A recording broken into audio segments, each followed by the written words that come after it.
વિદ્યાર્થી મિત્રો, આજે આપણે યુનિટ 3 ટ્રાવેલ ટાઈમ તેની એક્ટિવિટી 3 વિશે શીખવાનું છે, સમજવાનું છે. નમસ્કાર, ઈ જ્ઞાન ફેસિલિટેટર ચેનલમાં આપનું હાર્દિક સ્વાગત છે.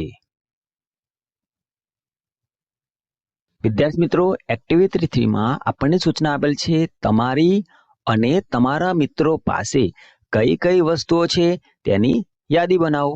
તો અહીંયા આપણને ટેબલ આપેલ છે I have, my friend has, my friend has એટલે આઈ હેવ તમારી પાસે જે વસ્તુ છે, આઈ હેવ એટલે મારી પાસે, અને માય ફ્રેન્ડ, માય એટલે મારું, અને ફ્રેન્ડ એટલે મિત્ર, મારા મિત્ર પાસે. મિત્ર નંબર 1 અને મિત્ર નંબર 2 ઉદાહરણ આપ્યું છે ન્યૂ ગોગલ્સ, કેમ કે મારી પાસે નવા ચશ્મા છે. એ પ્રમાણે આપણે લખતા જવાનું કે આઈ હેવ બુક્સ, મારી પાસે પુસ્તક છે. થિંગ્સનું નામ લખવાનું, આપણે આગળ આઈ હેવ બોલવાનું.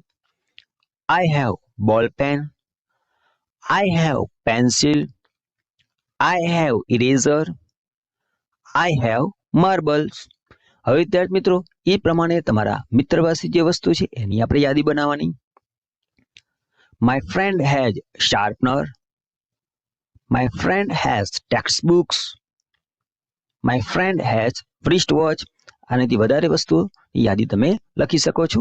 સેકન્ડ મિત્ર, my friend has bag, my friend has compass box, my friend has pencil.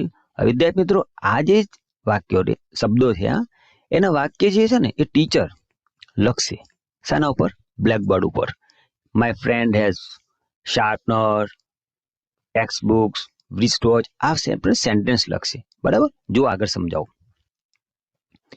હવે તમારા મિત્ર પાસેથી મળેલી વસ્તુ, એટલે તમને જે વસ્તુ તમારા મિત્ર પાસેથી મળી એ તમારે વર્ક સમક્ષ બોલવાની છે. બરાબર? કેવી રીતના? આ પ્રમાણે sharpener, my friend has sharpener, my friend has text books, my friend has wrist watch, my friend has bag, my friend has compass box, my friend has pencil.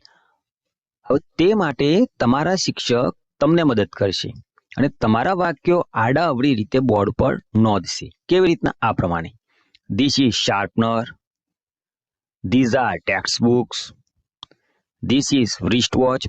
આ પ્રમાણે આડા અવળા લખશે. હવે તમારે યાદ રાખવાનું કે તમે જે વસ્તુ લીધી એ તમે કયા મિત્ર પાસેથી લીધી છે એ તમારે શોધીને વાક્યો લખવાના છે.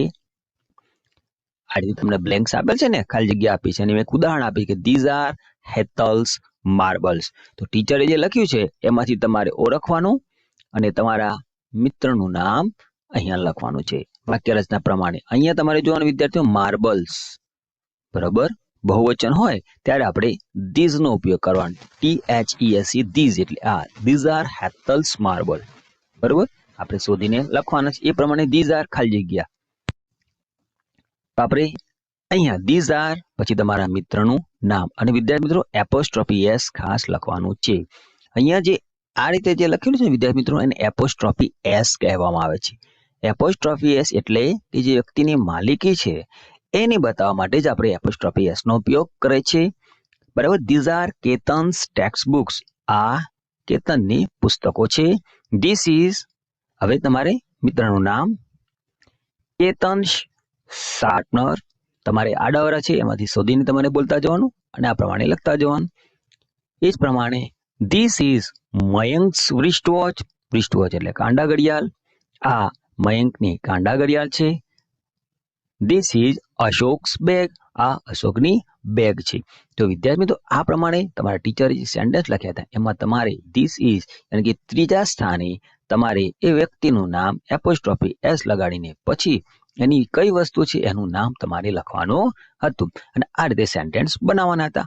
આશા રાખું વિદ્યાર્થી મિત્રો કે તમને આ વિડીયોમાં સારો ખ્યાલ આવ્યો હશે.